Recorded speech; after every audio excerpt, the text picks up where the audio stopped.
नमस्कार देवी और सज्जनों, कैसे हैं आप लोग। उम्मीद है अच्छे होंगे। मैं शिक्षक कुंदन कुमार स्वागत करता हूं आप सभी का हमारे चैनल में।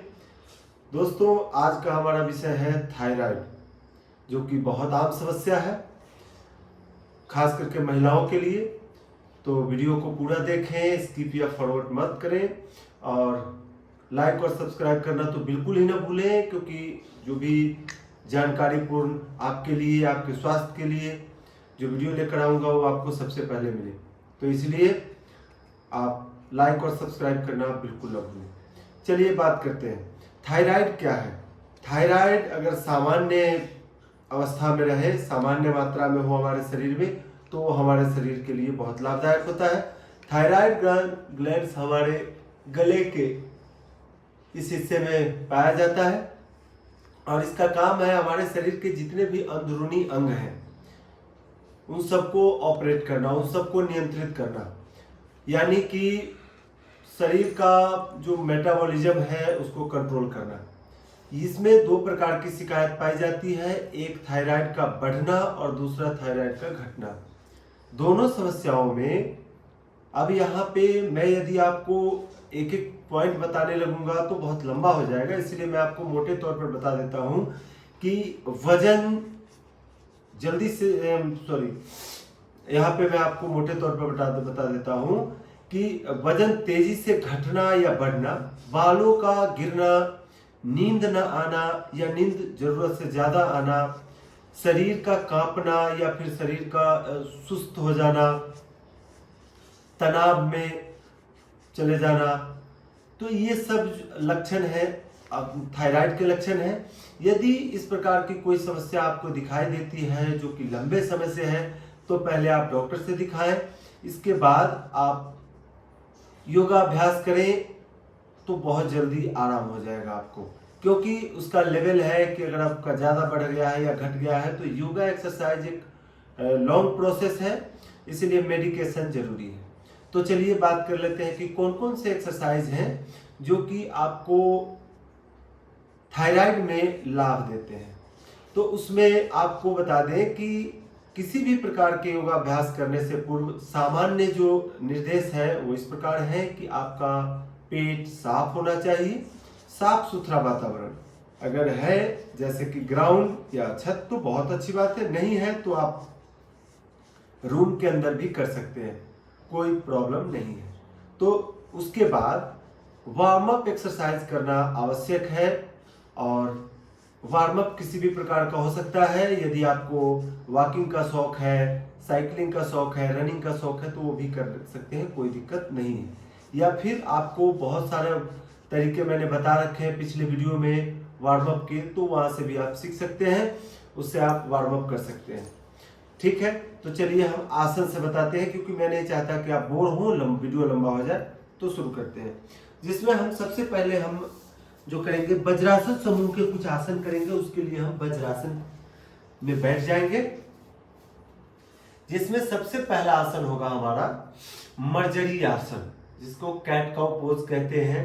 ये इस प्रकार से दोनों घुटनों के बीच में थोड़ा सा गैप दे, और यहाँ पे इस प्रकार से स्थिति को बनाए, लंबी गहरी श्वास लें और श्वास छोड़ते हुए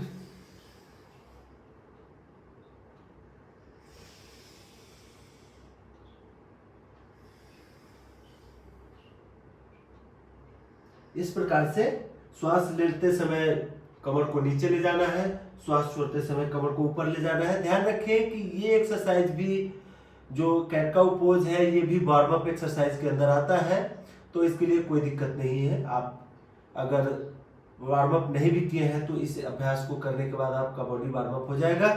तो ये है कैट काउ, इसको आपको 10 बार करना है। 10 बार कर लेने के बाद आपको ठीक इस प्रकार से बैठ जाना है।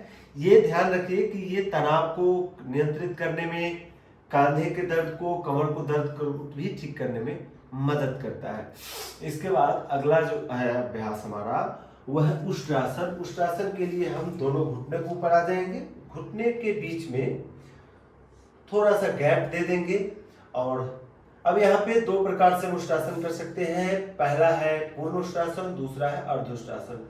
पूर्णुष्टासन के लिए आपको इस प्रकार से हाथ को पीछे ले जाना है, बाएं हाथ को बाएं तलवे के ऊपर, दाहिने हाथ को दाहिने तलवे के ऊपर, और इस प्रकार से पोस्चर बनाना है।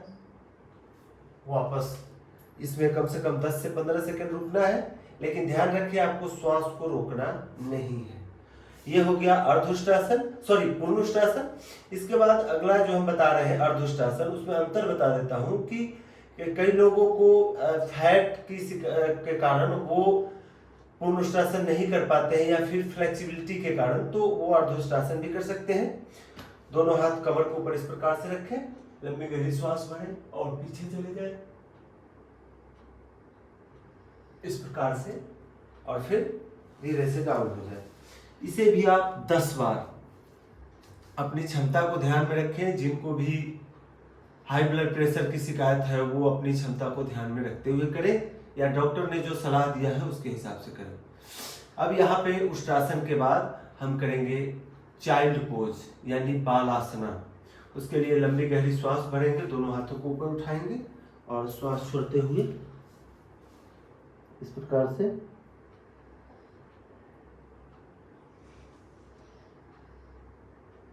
ये आपके तनाव को दूर करके शरीर को शांत, मन को शांत करने में मदद करता है। ये बहुत ही लाभदायक आसन है। कुछ समय बालासन करने के बाद अब हम यहीं से पीठ के बल कुछ आसन करेंगे, तो उसके लिए इस प्रकार से आप पीठ के बल आ जाइए। पीठ के बल किए जाने वाले आसनों में हम सबसे पहले करेंगे पूर्वोत्तानासन, जिसके लिए आपको दोनों हाथ इस प्रकार से कंधे के नीचे ले आने हैं और लंबी गहरी श्वास भरते हुए पूरे शरीर को हवा में यानी तिरछा आकृति बनाना है। इस प्रकार से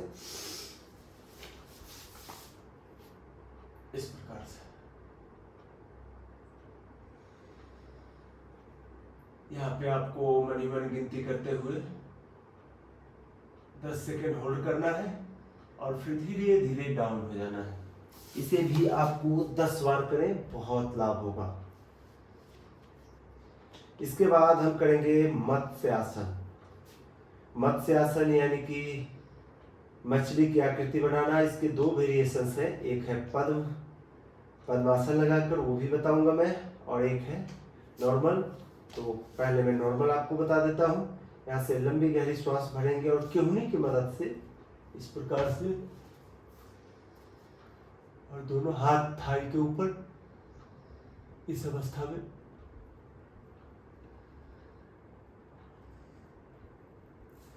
और फिर केहूनी की मदद से सिर को सीधा कर लेंगे। इसे भी आप 10 बार करें, आपको बहुत लाभ होगा।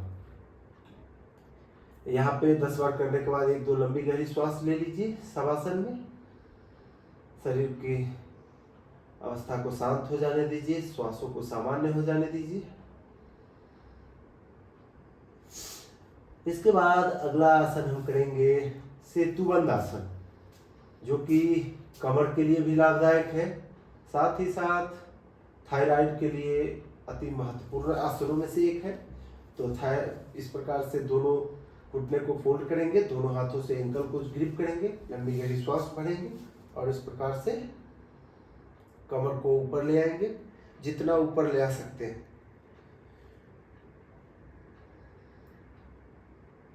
और धीरे धीरे डाउन। इसे भी आप 10 बार करें, बहुत लाभ होगा। करने के बाद 1-2 लंबी गहरी श्वास लीजिए, श्वासों की गति को सामान्य हो जाने दीजिए। अगला अभ्यास है सर्वांगासन।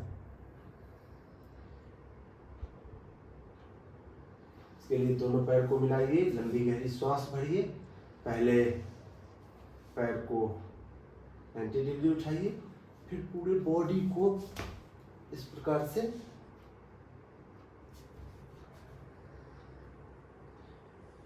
जितना सीधा कर सकते हैं।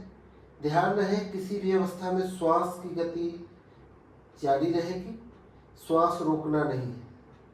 फिर धीरे धीरे धीरे धीरे डाउन। अब यहाँ से एक आसन और यहाँ से लगा सकते हैं, वो है हलासन। हलासन भी थायराइड के लिए बहुत लाभदायक है। तो इस प्रकार से हलासन करें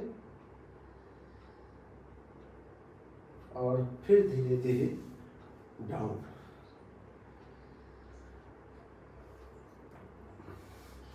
यहाँ पे इसे भी आप कम से कम 3 बार करें। अगर आपको उच्च रक्तचाप की शिकायत है तो उसमें भी स्टेज है। किसी को बहुत ज़्यादा रक्तचाप है तो वो अपनी क्षमता को ध्यान में रखे, वो डॉक्टर की सलाह को ध्यान में रखते हुए करें। बाकी कर सकते हैं। जिनको गर्दन में अगर सर्वाइकल स्पॉन्डिलाइटिस की शिकायत है तो वो ना करें, बाकी करें और लाभ उठाएं। इससे बुद्धि तेज होती है। आपके एक दो लंबी गहरी श्वास लेकर सामान्य हो जाइए, फिर बाएं करवट लेकर उठकर बैठ जाइए।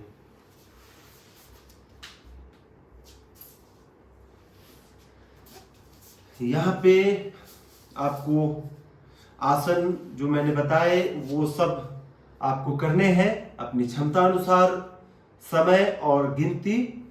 लेकिन ध्यान रखिए कि आपको डेली करने हैं, एक ही दिन में आपको फायदा नहीं होगा, थोड़ा लंबा समय करना होगा, कम से कम 15 दिन। इसके बाद आपको अपने आप इसके लाभ दिखाई देने लगेंगे।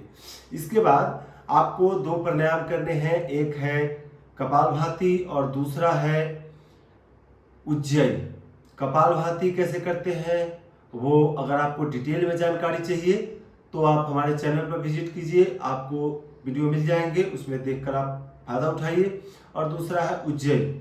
उज्जयी का भी वीडियो हमारे चैनल में है, मैं आपको एक बार बस उदाहरण के तौर पर करके दिखाता हूँ। तो इस प्रकार से ध्यानात्मक आसन में बैठ जाए, लंबी गहरी श्वास ली, दोनों हाथों को इस प्रकार से ज्ञान मुद्रा या चिन्ह मुद्रा में घुटने को ऊपर रखें, कमर से लेकर गर्दन तक एक सीध में लंबी गहरी श्वास लीजिए और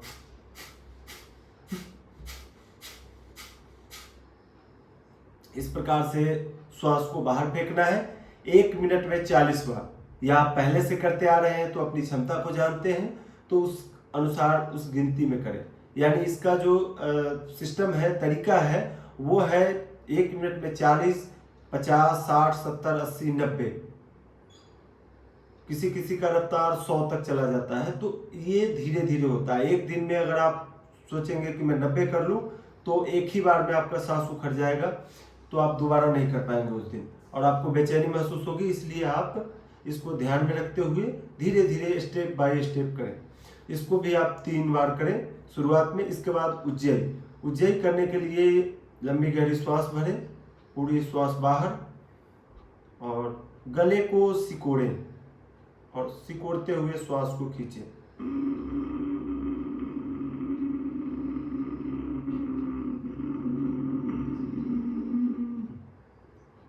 इस प्रकार से, लेकिन ध्यान रहे जरूरत से ज्यादा सिकोड़ना भी नहीं है। जरूरत से ज्यादा सिकोड़ने से आपको खांसी आ सकती है, खांसी हो सकती है, तो इसलिए जरूरत से ज्यादा ना सिकोड़े। इसको आपको 3 से 5 मिनट करना है। ध्यान दीजिए, कपालभाति आपको 3 चक्र करने हैं, लेकिन इसको आपको 3 से 5 मिनट निरंतर करने हैं। इसके अलावा आप ध्यान का अभ्यास कर सकते हैं, मेडिटेशन का अभ्यास। मेडिटेशन भी आपको बहुत लाभ देगा, तो आप इन अभ्यासों को नियमित करें और लाभ उठाएं। उम्मीद है जो मैंने आपको जानकारी दिया है वो आपके लिए उपयोगी साबित होगा, आपके लिए लाभप्रद होगा। और वीडियो को लाइक और चैनल को सब्सक्राइब करना बिल्कुल न भूलें। यदि किसी को भी इस प्रकार की शिकायत है तो उन्हें वीडियो शेयर करना बिल्कुल न भूलें। तो इसी उम्मीद के साथ कि आपको लाभ होगा, आप स्वस्थ रहेंगे। मिलते हैं एक नए वीडियो में, तब तक के लिए नमस्कार, जय हिंद, जय भारत।